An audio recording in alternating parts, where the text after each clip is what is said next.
Buongiorno a tutti, ben ritrovati sulle frequenze di Radio Conegliano Veneto Globe. Oggi, per lo spazio Confartigianato, ho il piacere di avere con me il signor Piccoli Michele, presidente mandamentale e vicepresidente provinciale Autoriparatori Confartigianato. Buongiorno signor Piccoli. Buongiorno a tutti. Allora, oggi parleremo di autoriparazione. Sì, esatto.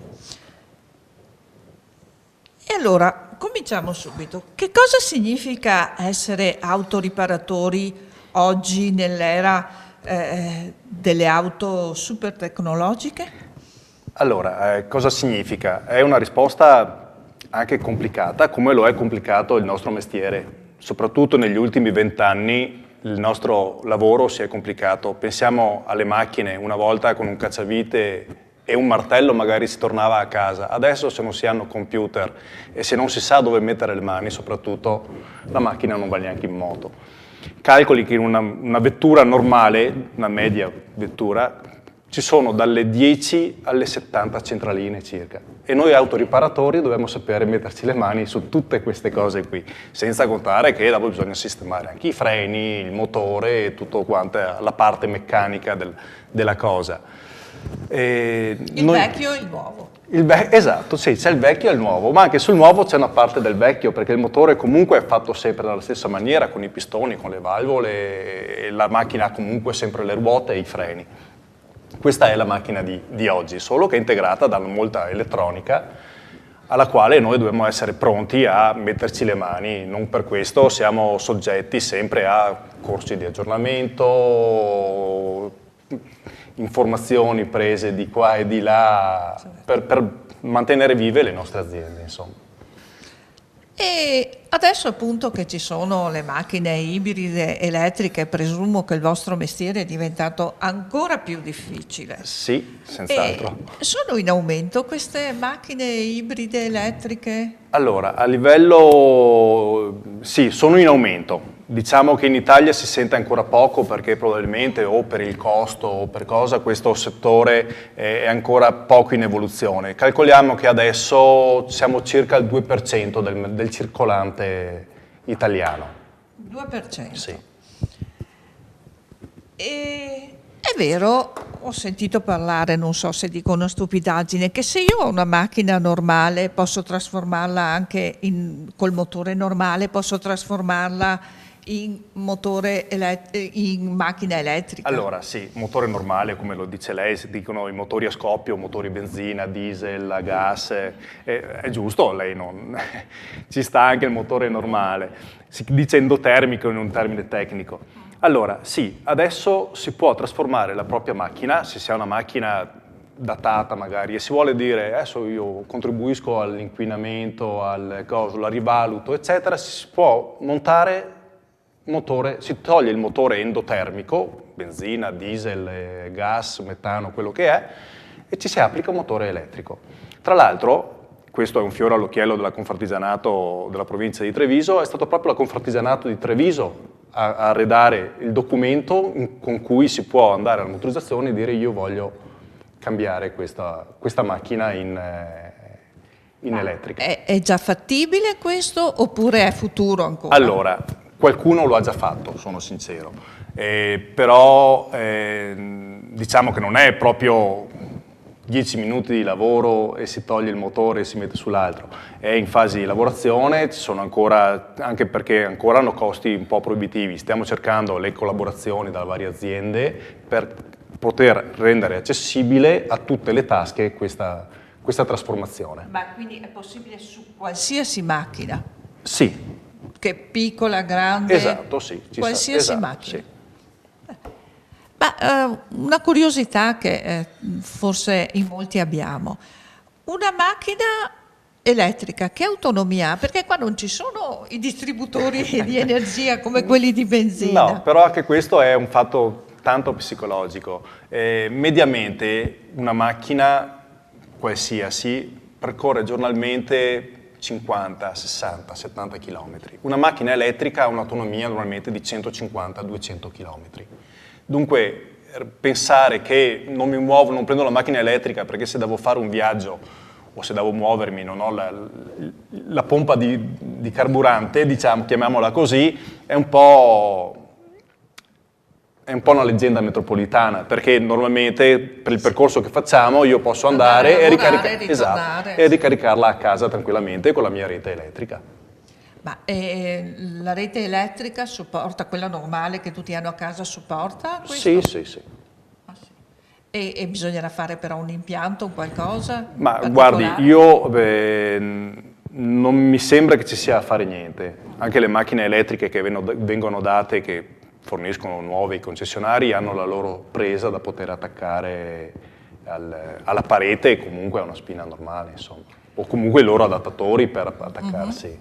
Quindi mi pare di capire che anche il discorso delle macchine ibride, che mi pare che alcune case è così, lei mi corregga sempre se sbaglio, tu corri con l'elettrico finché ce l'hai e poi se no subentra la benzina o il gasolio. Sì, esatto, oppure fino a una certa velocità corrono elettrico, passata una certa velocità corrono a carburante normale. È auspicabile che questo prenda piede perché per un discorso sì, perché di inquinamento. L'inquinamento è una cosa molto sentita nel nostro settore, certo. e ci piacerebbe che anche l'utente finale fosse a consapevolezza dei dati che abbiamo noi, insomma. Sì, no, è interessante, però ho notato che ci sono dei giovani molto sensibili a questo e difatti ho visto parecchi ragazzi con la macchina ibrida. Esatto, sì, è molto sentito soprattutto nei giovani questa cosa dell'inquinamento e dell'atmosfera che sta... E anche noi più anziani dovremmo adattarci a questo. È auspicabile. Non adattarci, dovremmo renderci conto che l'inquinamento proprio è eccessivo, esatto, con tutte le emissioni di gas che abbiamo. Allora, abbiamo parlato di macchine elettriche, abbiamo parlato di riparazione, abbiamo parlato di tutto. Adesso parlerei di revisione, che è una cosa importante. Sì, ci spieghi un po' cos'è la revisione? La revisione è un controllo che viene fatto ai fini di legge che dice che la macchina è sicura, non inquina, o perlomeno non inquina il giusto per la sua categoria, per il motore che monta, per l'euro che rappresenta, perché sai che le macchine sono divise Euro 1, Euro 2, Euro 3, siamo arrivati all'Euro 6 adesso. So poco di auto, ma questo sì. Sì. Sì, dicevo, la revisione è un controllo fatto da dei centri revisioni autorizzati dalla motorizzazione che certifica che l'auto può circolare per strada ed è sicura. Questa è la revisione. Sullo specifico, cosa viene controllato durante la revisione? Ecco, durante la revisione vengono controllati l'impianto frenante su tutte le ruote del veicolo, viene controllato il telaio, le strutture, le sospensioni, gli ammortizzatori, la fanaleria che funzioni tutta, che l'auto sia visibile, che gli impianti di sicurezza, le cinture, che ci siano le emissioni dei gas di scarico, se corrispondono a quello che deve rispecchiare la macchina, e i pneumatici che siano a posto, che abbiano un battistrada, che non siano usurati, sono un bel po' di controlli, sì. E visto che ci sono così tanti controlli, avrà anche un costo elevato la revisione? Sì, allora, no, non ha un costo elevato. Il costo della revisione è un importo dichiarato dal Ministero e sono 66,90 €. Lei va con la macchina in un centro di revisione, gli dice devo controllare la macchina, normalmente è un'operazione che implica circa una ventina di minuti, 20-25 minuti, e costa 66,90 €.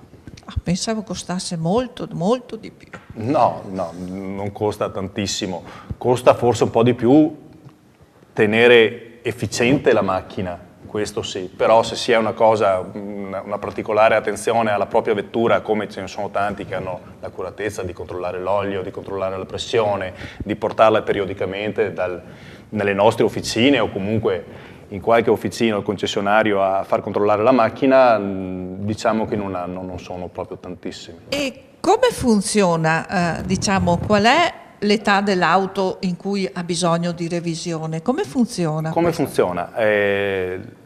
Allora, la scadenza della revisione è data dall'immatricolazione della macchina. nel libretto c'è una data segnata, oppure chi acquista un'auto normalmente sa quando la acquista, eccetera.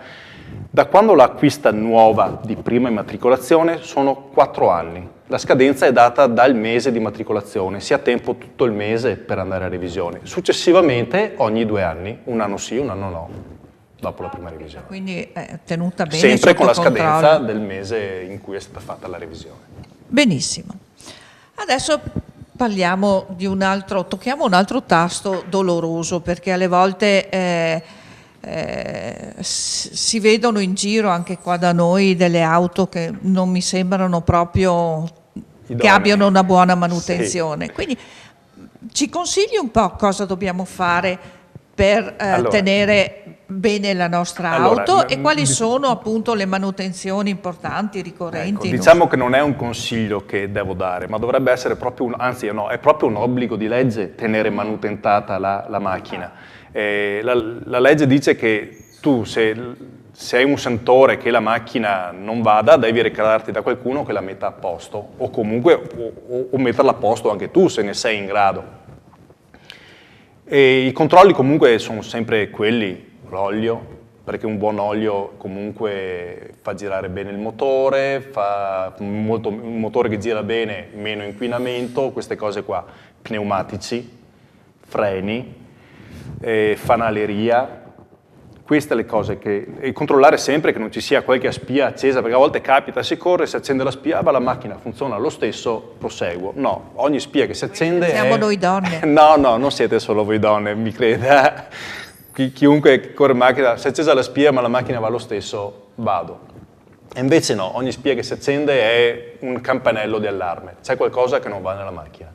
Può essere che sia anche una stupidaggine, meglio andare a verificare da chi sa che quella stupidaggine non diventi una stupidaggine grande, insomma.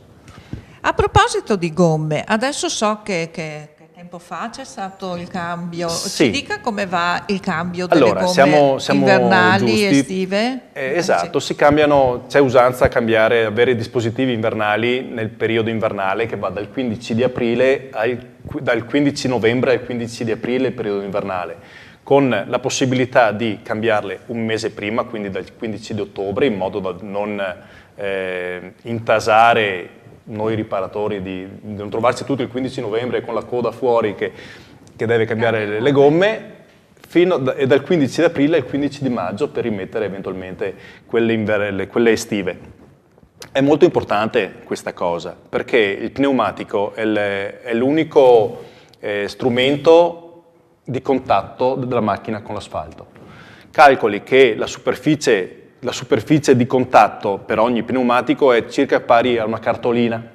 Dunque capisce anche lei che con una macchina che fa anche i 130-140 all'ora per strade o comunque anche gli 80 all'ora su strade normali, se non si ha un buon grip, una buona presa sull'asfalto è molto pericoloso. Dunque controllare sempre, far controllare il battistrada che sia sufficiente. Ricordo che il battistrada minimo è 1,6 mm per legge, sotto questo deve essere cambiato. Ma non serve arrivare a questo, tante volte bisognerebbe cambiarlo prima perché il pneumatico invecchia, ci sono screpolature o è consumato male.